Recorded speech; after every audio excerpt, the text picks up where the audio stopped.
ఇదిగో ప్లాన్ చేయి. నీ ఇష్టం వచ్చినంత రాసుకో. అసలు రఘురామ్ గారు ఎలాంటి వారో నీకు తెలుసా? రఘురామయ్య గారు ఎలాంటి వాడో తెలుసుకోవాల్సిన నేను కాదు.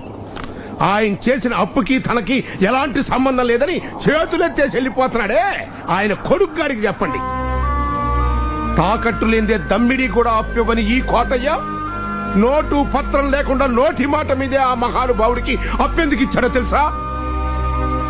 ఈ ప్రపంచంలో నేను ఎక్కువగా ప్రేమించే డబ్బు కన్నా ఇంకా ఎక్కువగా ప్రేమించేది ఈ మహానుభావుణ్ణే.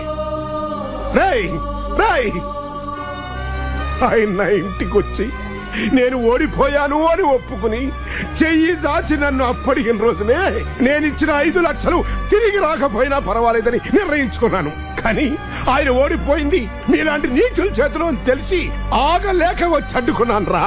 అయ్యా అయ్యా, మీరందరూ ఆ మహానుభావుడి కోసం